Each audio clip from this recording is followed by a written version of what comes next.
Jadi zaman COVID-19 mewujudkan banyak cara baru dari segi cara kerja, sosial dan juga keperluan banyak teknologi baru. Apakah cabaran utama untuk syarikat seperti Innovim pada tempoh PKP dan juga tempoh COVID-19 pada ketika ini? Okey, sebagai syarikat yang fokus di bidang minyak dan gas, kita punya bisnes memang sangat impacted by the pandemic. Harga minyak dunia turun dan juga permintaan for minyak mentah di dunia memang berkurangan lah. Everyone has been working from home kan. Jadi kebanyakan projek-projek kita yang telah kita rencanakan untuk industri minyak dan gas, untuk pengeluar-pengeluar minyak di Malaysia terpaksa dibatalkan.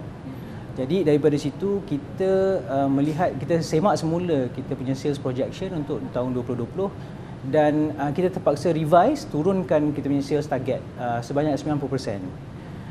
Jadi memang impact yang sangat tinggi lah dan menjadi cabaran untuk company, untuk cash flow dan untuk make sure kita boleh survive lah. Dan Innovim juga ada anak syarikat di Indonesia, PT Innovim Indonesia. Mereka di sana fokus di bidang pelancongan. Jadi pelancongan pun affected very significantly daripada due to the pandemic. Jadi memang sales mereka juga banyak terjejas akibat daripada pandemik ini dan kita terpaksa mencari jalan lah how to survive. Kita going back to 2019 memang sangat tahun yang memberangsangkan untuk kita. Kita punya profit naik sebanyak 300%. Jadi kita sebenarnya boleh survive tahun lepas sebab 2019 kita memang sangat baik. Jadi kita ada cash flow yang alhamdulillah it was very good dan kita berjaya lah untuk maintain all our staff. Dan kita tahun lepas our strategy terpaksa disemak semula. Kita fokus, kita telah menjalankan satu strategi yang kita namakan SST. So SST ni kita maksud dia survive, strengthen and thrive. So dalam survive ni basically my company kita cuba survive, cari projek untuk kita keep on improving maintain our cash flow for the whole year. Tapi sebab memang projek tak banyak, so kebanyakan staff-staff kita fokus untuk develop new products, new solutions yang kita boleh improve our business untuk masa hadapan. So that is strengthening lah, strengthen. The hope is bila pandemik sudah berakhir dan ekonomi sudah mula naik dan kita boleh thrive. Thrive dengan improvements dalam products, improvements dalam capabilities dan juga improvements in terms of business opportunities yang ada. Peluang baru tersebut yang Zamir ceritakan, apa-apa projek pun harus dicari untuk memastikan syarikat dapat terus wujud sehingga kepada hari ini. Ceritakan proses untuk mewujudkan peluang baru tersebut, untuk mendapat apa sahaja kerja pada ketika itu. Tentunya tempoh yang sukar bagi Innovim. Tempoh itu sukar, tapi alhamdulillah Innovim kita quite established di bidang minyak dan gas, di industri minyak dan gas. Jadi inquiries tetap masuk, cuma tak sebanyak sebelum itulah. Jadi inquiries tetap masuk, ada opportunities untuk kita melaksanakan simulasi dalam 3D untuk klien-klien di pengeluaran minyak dan gas. Dan daripada situ kita berjayalah dapat juga some projects to assist our cash flow lah. This is not our first time yang kita menghadapi situasi yang sukar, situasi ekonomi yang merudum.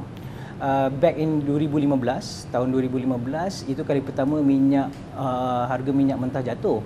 Dan waktu itu rasanya struggle dia lebih parah, lebih teruk lagi. Jadi kita punya strategi, kita never scale down. We don't scale down our business. In fact, kita membesarkan bisnes kita. Dan masa tahun 2015, what happened? Kita buka anak syarikat di Indonesia. Kita develop a team untuk membuat 3D simulation, visualization di Indonesia. Dan itu sebagai kita punya low cost center lah untuk kita membuat projek-projek di Malaysia.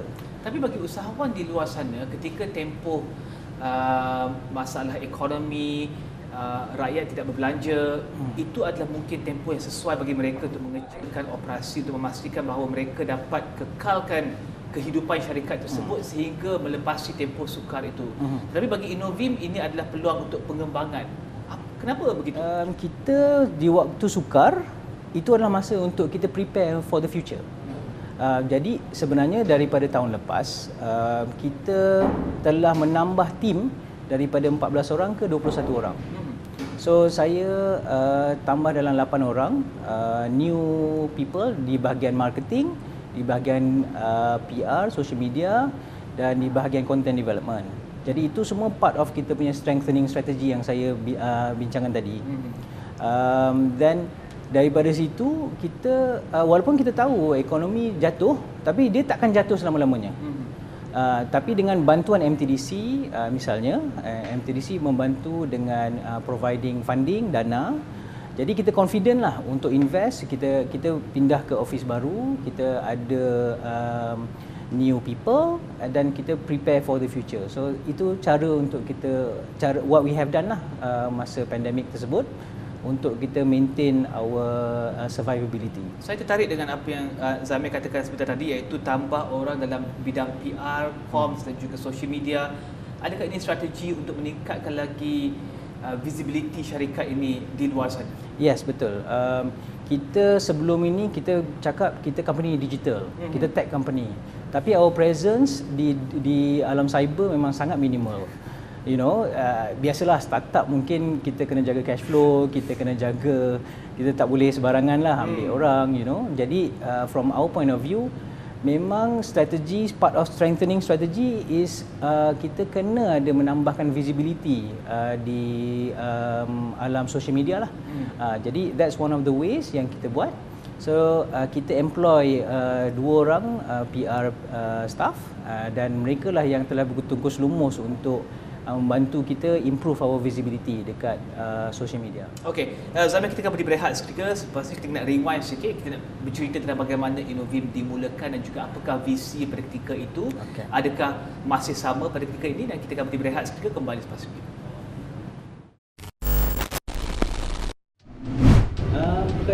Frasa we don't work in silos itu memang sangat penting.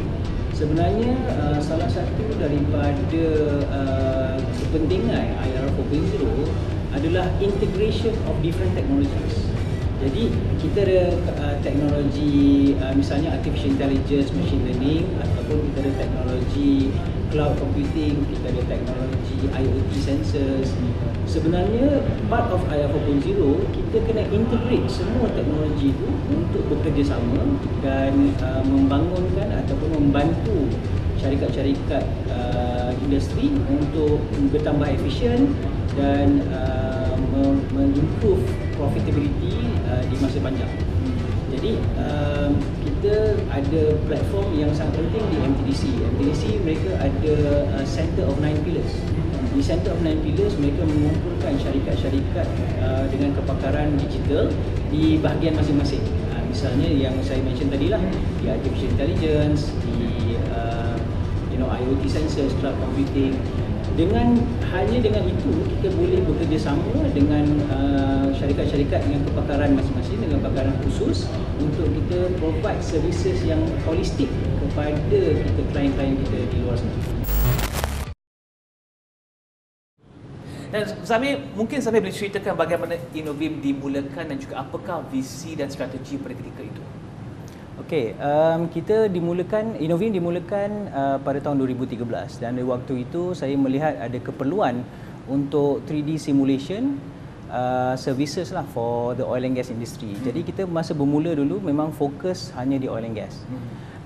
Dan sebelum itu memang saya bekerjalah di sebuah syarikat tempatan untuk menggunakan teknologi 3D ini. Tapi saya rasa saya punya vision yang lebih tinggi untuk kita try to transform, jadi pioneer untuk menggunakan teknologi 3D simulation untuk minyak dan gas industri di Malaysia. Jadi saya mengambil keputusan untuk berhenti daripada bekerja dan kita establish lah Innovim Sdn Bhd together dengan partner saya. Jadi waktu itu memang vision kita memang untuk menggunakan the latest 3D technology untuk kita membantu company-company di oil and gas, syarikat-syarikat oil and gas untuk improve dia orang punya design, improve dia punya operations and so on. Jadi sampai sekarang sebenarnya visi tersebut masih kita maintain. Sampai sekarang kita telah expand daripada hanya membuat 3D simulation menggunakan for engineering consulting, kita juga telah develop new skill sets, new capabilities untuk kita membangunkan konten-konten digital dalam menggunakan teknologi virtual reality and augmented reality dan other interactive applications lah yang kita buat for our clients. Dan sampai sekarang sebenarnya kita sudah diversify agak significantly lah compared to awal. Walaupun kita punya sumber pendapatan utama masih dari oil and gas, ada banyak peluang-peluang lagi di situ, tetapi kita juga sudah fokus untuk industri corporate galleries, digital transformation and teknologi-teknologi lain macam tu. Dengan norma baru ni mungkin ada permintaan untuk itu, untuk corporate gallery yang lebih banyak lagi dijangka di masa hadapan? Saya rasa dia tidak bersangkut sangat dengan norma baru. Dia lebih kepada the IR 4.0 wave. Macam kerajaan pun, kita punya Perdana Menteri Tan Sri Muhyiddin Yassin telah melancarkan My Digital Economy Blueprint misalnya.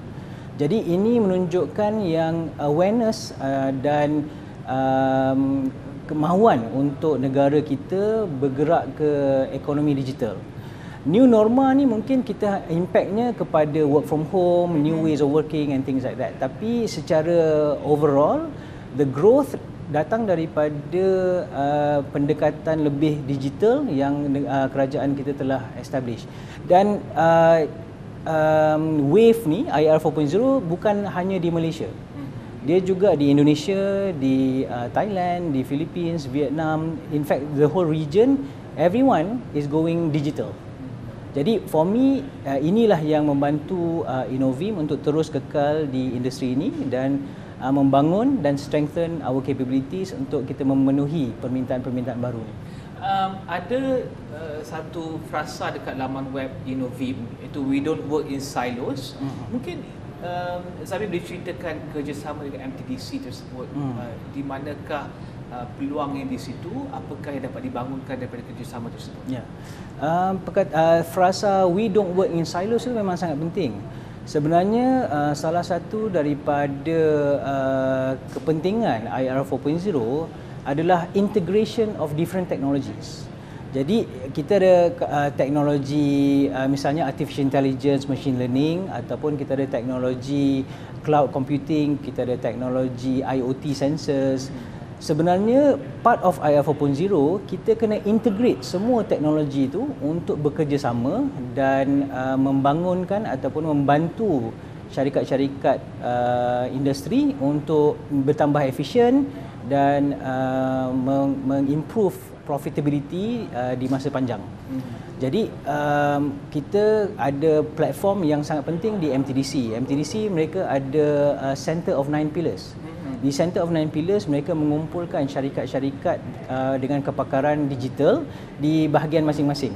Misalnya yang saya mention tadilah, di artificial intelligence, di IoT sensors, cloud computing. Hanya dengan itu kita boleh bekerjasama dengan syarikat-syarikat dengan kepakaran masing-masing, dengan kepakaran khusus untuk kita provide services yang holistik kepada klien-klien kita di luar sana.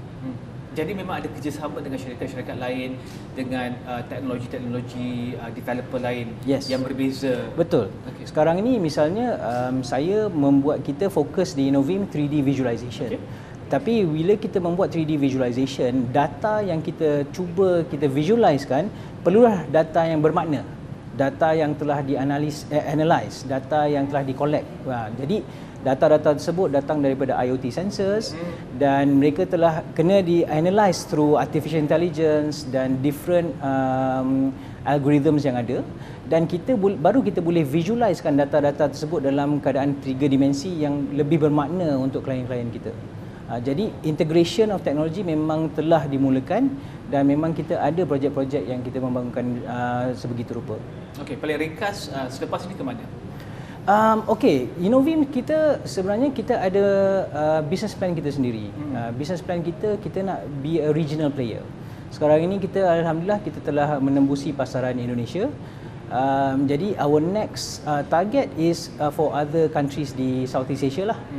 Jadi saya memang berharap dengan bantuan dana daripada MTDC dan juga bantuan-bantuan consulting, business advisory, kita boleh keluar dan export our services dan membuka cawangan-cawangan Innovim yang baru di negara-negara lain di region kita ni.